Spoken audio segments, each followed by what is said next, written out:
All right, so get this. We're going to deep dive into some really out there stuff today. We've got this scientific paper. It's trying to like tie together physics and chemistry and thermodynamics. And then we've got these messages, really personal back and forth between two people, all about their like journeys with faith and stuff. Interesting. And then to top it all off, we're going to touch on the story of Abraham. Wow. That's quite a mix. Right. You ready to try and see how it all connects? You know what's funny? Right. Even though these sources are so different, they all touch on this idea of like bridging worlds. Bridging worlds. Yeah, you know, like scientific and spiritual. Oh, okay. Personal and universal. Even connections between different religions. It's fascinating. Okay, so you're saying there's a link between like a physics equation and someone's personal experience with faith. That's what we're going to explore. I gotta say, I'm skeptical. I get it. But I'm definitely intrigued. Good. So let's start with that scientific paper. It's all about this thing called the total energy equation. Ah, yes, the total energy equation. It sounds kind of intimidating. It might sound that way, but it's actually really elegant. Okay. It's a way of showing how all forms of energy are connected. All forms of energy. Think of it this way. Everything around us, even us, it's all made of energy. And the total energy equation is just like a way of keeping track of all those different types. So, like, what kind of energy are we talking about here? Well, you've got the energy we all learned about back in school, right? That's kinetic and potential energy. Exactly. Kinetic energy, the energy of motion. Potential energy, stored energy. Right. Like, depending on an object's position. Okay. But then the equation also includes the energy inside matter itself. Oh, right. Like MTC. Exactly. Thanks to Einstein, we know matter itself is a form of energy. Yeah. Okay. And then there's also the energy that comes into play with heat and work thermodynamics. So it's like this equation is saying that all these different kinds of energy are all part of one big system. That's the idea. They're all connected. Exactly. It's like this giant web. Wow. Everything is linked, and changes in one type of energy can affect the whole thing. Okay, I'm starting to see how this might connect to that bridging worlds idea. Right. But what about this embodying signs thing? That sounds pretty mystical to me. Yeah, embodying signs. It's about aligning your actions and who you are with a bigger purpose. Okay. You know, like a set of values. It's about bridging the gap between your inner self and the outside world. So like taking those inner values and putting them into action. Yeah, exactly. Expressing your inner self through what you do. I can see how that relates to the equation bringing all these different energies together. Right. It's about recognizing that what we do out in the world is a reflection of what's going on inside us. And, you know, this whole bridging world concept goes even deeper in the paper. Oh, yeah. They use some really complex math and physics to try and look at the connections between the everyday world we experience and the world of quantum mechanics. Hold on, quantum mechanics. That's like a whole other level. I know, right? So what are they trying to bridge there? So think about the world we see every day. Yeah. Things seem pretty solid and predictable. Now imagine the world of atoms and the tiny particles that make them up. Okay. Things can be in multiple states at the same time, and the normal rules of physics don't apply. Yeah, that's definitely not the world I'm used to. Right. That's the world of quantum mechanics. And this paper is trying to find ways to connect those two seemingly opposite worlds. So they're using all this complex math to figure out how the quantum world affects the world we live in. Exactly. Wow. One of the tools they use is called Feynman path intervals.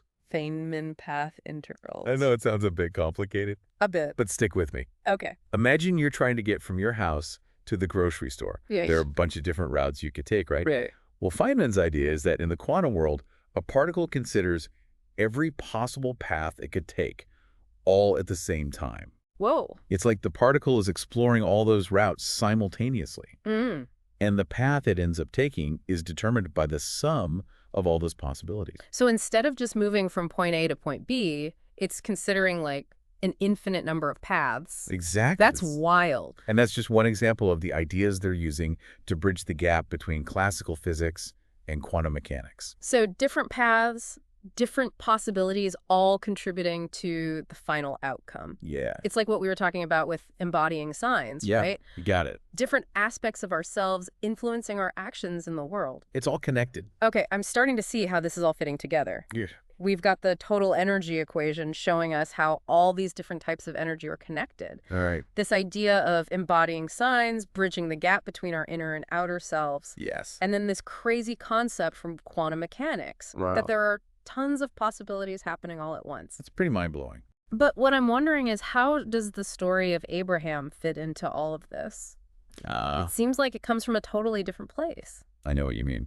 Are we ready to move on to that part of the deep dive? I think so. What do you think? You might be surprised how all these threads come together. All right, let's do it. Let's go. Okay, so we've been exploring this idea of interconnectedness, like through physics, even quantum mechanics. It's been quite a journey. But now I think it's time to shift gears a little. Okay. Let's dive into those personal messages we were talking about. Feels good. Two people just having this deep conversation about their faith. Yeah. And one of them has a particularly interesting story. Yeah, this person's journey from being a juggalo to finding faith is pretty amazing. I know, right?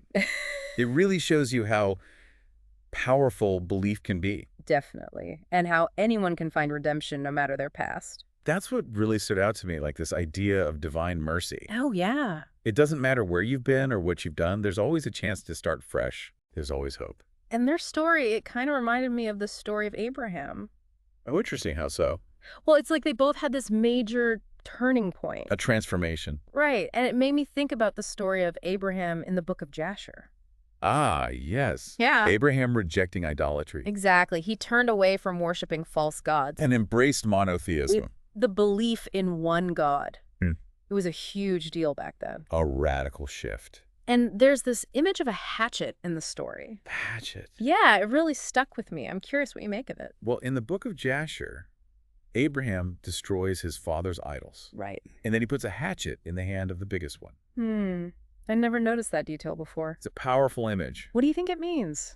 It's like he's showing how powerless those idols are, mocking them. Oh, I see. And I think the hatchet, it symbolizes breaking free from the things we might be holding on to. Like false beliefs? Yeah, or outdated ways of thinking, things that are preventing us from growing. So you're saying there's a connection between that ancient story and the person in the messages? I think so. They both had their own hatchet moment? In a way, yes. Like they realized they needed to make a change? They made a decision to break from their past. To leave behind a lifestyle that wasn't working for them anymore? Exactly. And embrace a new path guided by faith. It's like recognizing the idols in our own lives, right? Yes, the things we cling to that are holding us back. Maybe they're physical possessions. Could be. Or harmful habits, even limiting beliefs. It's about identifying those things and letting them go. That really hits home for me. It's not just about literal idols. It's about looking inward. Yeah, and seeing what we need to let go of to reach our full potential. And both Abraham's story and this individual story, they highlight something crucial. What's that? The boundless nature of divine mercy. It's never too late to change. Never too late to choose a different path. To become better versions of ourselves. It reminds me of something we discussed earlier. You know how there are countless possibilities out there? Yes. No matter where we are in our journey, we always have the power to choose a new direction. We always have a choice. And something else I found really interesting. What's that? Both these stories, they emphasize unity amidst diversity. That's a good point. The messages talk about how different cultures can make a faith community stronger. Right, bringing fresh perspectives and experiences. And Abraham he's kind of a patriarch to multiple faiths. He embodies that idea of unity and diversity. Like that scientific paper where different types of energy all contribute to the system. Yes. Here, different cultures and beliefs, they can all come together. Creating something richer and more vibrant. Exactly. And speaking of interconnectedness, the messages bring up this idea of mesoscale coherence. Ah, yes. Mesoscale coherence. I gotta admit, that one's a little over my head. It's a bit complex. Can you break it down for me? Think of it as a process that happens on a scale we don't always see. Okay. Little things. Tiny actions and choices. Uh-huh. They can have a huge cumulative effect, especially when guided by a bigger purpose. So it's like those tiny quantum fluctuations we were talking about before. Exactly. Those tiny things having a big impact. It's like the Casimir effect, right? You got it, the Casimir effect. Okay, remind me how that one goes again. So picture two perfectly smooth plates, no charge, and they're placed really, really close together in a vacuum. Okay. You'd think they'd just stay put right. I guess so, yeah. But actually, these tiny fluctuations in the quantum vacuum, these virtual particles popping in and out of existence, Okay. they create a force that pushes the plates together. Wow, so these tiny invisible forces, they can actually have a real impact. They sure can. It's mind-blowing. So what does that have to do with this mesoscale coherence? It's an analogy for how small, seemingly insignificant actions can contribute to a much larger process.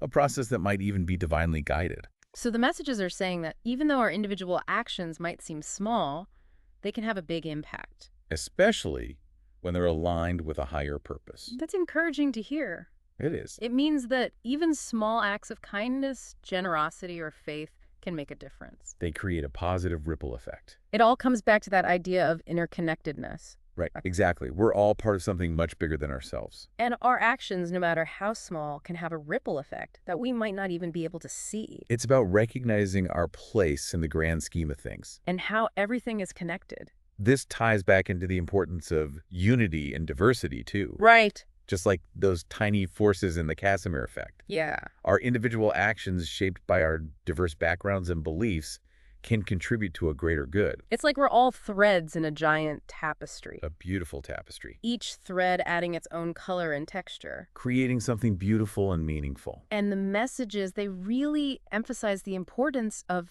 interfaith dialogue. Building bridges of understanding. Recognizing our shared values. Like monotheism, ethical living. And the pursuit of knowledge. Working together towards a common good. Even though we might come from different places or have different beliefs. This deep dive has been amazing. It has. We've gone from physics to personal stories to ancient scripture and back again. And it's all connected. But how does all of this relate to our listener? That's a good question. What can they take away from all of this? It's like we've been on this incredible journey, going from physics to personal stories to ancient scripture, and everything seems connected somehow. But what does it all actually mean for someone listening? Like how can they apply these ideas in their own life? That's the real challenge, right? Yeah. These sources, they make us think about ourselves. Like they make us ask those tough questions. What kind of questions? Well, like how are we embodying signs in our own lives? Yeah, that's a good one. Are we living by our values? Like connecting who we are on the inside with what we do in the world? I feel like a lot of people struggle with that. And it doesn't have to be these big, grand gestures either. It can be small things. Totally. It could be choosing to be kind when things are hard, or lending a hand to someone who needs it, or even just speaking up for what you believe in, even if it feels uncomfortable. It's those everyday choices that add up, right? Exactly. It's like a reminder that even small acts, they can have a big impact, especially when you do them with intention, with a sense of purpose.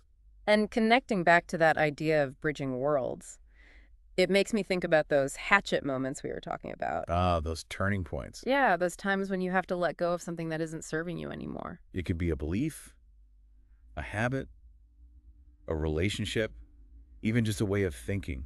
Letting go is hard, though. It can be really tough, but it can also be so freeing. It's like what we were saying about Abraham smashing those idols for real. Exactly. Sometimes we have to break free from the things that are holding us back to move forward. But it's not about being judgmental or anything like that. No, it's about recognizing those patterns within ourselves.